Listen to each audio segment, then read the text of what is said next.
Yesus berkata kepada murid-muridnya, "Hendaklah pinggangmu tetap berikat dan pelitamu tetap menyala.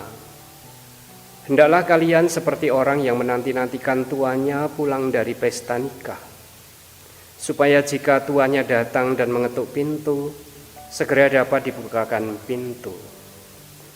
Berbahagialah hamba yang didapati tuannya sedang berjaga ketika ia datang. Aku berkata kepadamu, sesungguhnya ia akan mengikat pinggangnya dan mempersilahkan mereka duduk makan, dan ia akan datang melayani mereka. Dan apabila ia datang pada tengah malam atau pada dini hari dan mendapati mereka berlaku demikian, maka berbahagialah para hamba itu." Kesetiaan itu akan selalu ditandai dengan keteraturan dalam banyak hal.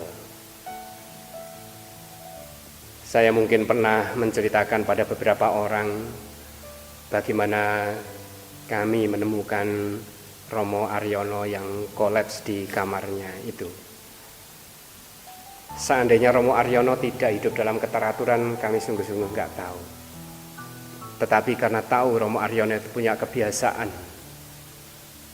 dia akan nyalakan semua lampu luar ini keliling, jadi lampu-lampu lorong, lampu jalan itu semua akan nyalakan, dan terakhir dia akan nyalakan lampu dia sendiri.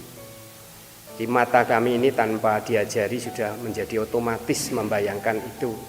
Romo Aryono tidak pernah menyalakan lampunya sendiri sebelum lampu orang lain dinyalakan.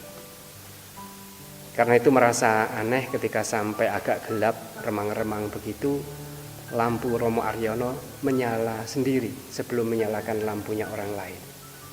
Dan saya merasa ini aneh. Karena itu saya memanggil dia, tapi dia mungkin karena saya takut nanti ganggu dia istirahat atau apa gitu, lalu nggak dengar dia. Begitu saya sampai meja makan, ditanya, "Romo mana?" Nah ya itu, saya tuh merasa aneh aja. Loh, aneh kenapa? Biasanya itu dia nyalakan lampu orang baru lampunya sendiri. Ini dia lampunya sendiri nyala, baru lampunya orang lain tadi belum nyala, aku yang nyalakan. Kita ke sana, lalu sama-sama teriak, "Romo, Romo." Saya jatuh. Lalu jadi tahu kalau dia kolaps, dan saya yakin waktu itu pasti ini stroke karena jatuh dan nggak bisa bangun lagi. Itulah, karena keteraturan. Itu saya menceritakan peristiwa yang sangat unik, tetapi ada banyak sekali, dan sebagian besar umat manusia hidup itu dengan keteraturan. Katakan misalnya para ibu rumah tangga dengan kesehariannya yang harus masak 2-3 kali sehari. Apakah mereka mengeluh? Mungkin ada 1-2 yang tidak diapresiasi oleh suaminya atau terlalu berat kerjaannya, itu baru mengeluh. Tetapi bahwa mereka itu mengerjakan pekerjaan serutin itu enggak ngeluh. Kita ngalami dengan ibu-ibu kita sendiri, dengan orang tua kita sendiri, mereka enggak ngeluh. Dan praktek itulah yang digambarkan akan menjadi pola hidup orang yang juga setia di hadapan Allah, akan hidup di dalam keteraturan, setia mengerjakan apapun tanpa harus memastikan tuannya datang kapan. Kita juga nggak tahu Tuhan datang mengetuk pintu dan membawa kita, juga nggak tahu persisnya kapan. Nggak ada yang tahu. Tapi berbahagialah orang-orang yang setia untuk hidup dalam keteraturan. Hari-hari ini kita mencoba mensyukuri hal-hal yang kita jalani dengan penuh keteraturan. Tetapi kita juga mensyukuri gejolak-gejolak yang kadang terjadi. Entah yang diseringkan pada hari ini, peristiwa-peristiwa yang sungguh-sungguh menerpa keluarga-keluarga tertentu dari antara kita. Tetapi kita sendiri di dalam kehidupan juga kadang harus mengalami kekeringan-kekeringan tertentu.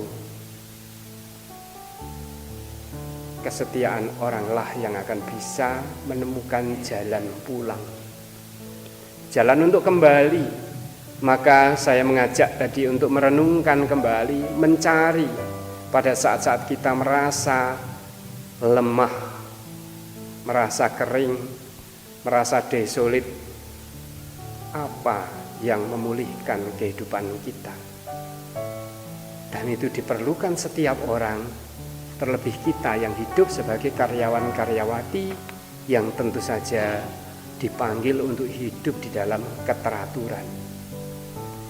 Dan itu yang sungguh menjadi semacam jaminan bagi Tuhan, bukan untuk kebahagiaan Tuhan. Tadi digambarkan orang-orang itu setia menunggu tuannya datang. Tetapi kita mungkin akan membayangkan, wah, pasti akan bahagia sekali Tuhan itu ketika hamba-hambanya itu setia, pas tuannya datang pintu dibukakan. Kita membayangkan yang berbahagia itu tuannya. Tetapi penutup Injil hari ini tidak seperti itu.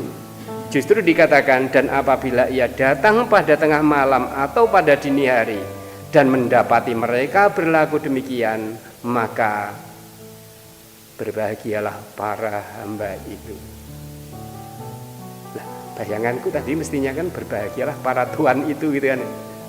Dua hamba-hamba yang ketika tuannya datang, hambanya siap gitu. Berbahagialah para tuan itu. Ini enggak, berbahagialah para hamba itu. Dan kebahagiaan kita tak lepas dari cara kita menghayati kehidupan kita, setia menjalani hal-hal yang sehari-hari kita kerjakan. Karena itu marilah kita senantiasa mohon kepada Tuhan jalan untuk bisa menikmati apapun yang boleh kita kerjakan dalam keseharian kita sebagai bagian dari pergaulan kita dengan Allah. Bukan hanya pergaulan dengan para romo yang harus kita kerjakan tugas-tugasnya, bukan.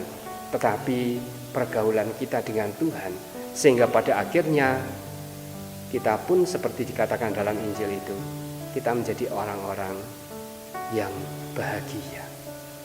Marilah kita memohon rahmat kekuatan pula lewat Ekaristi ini.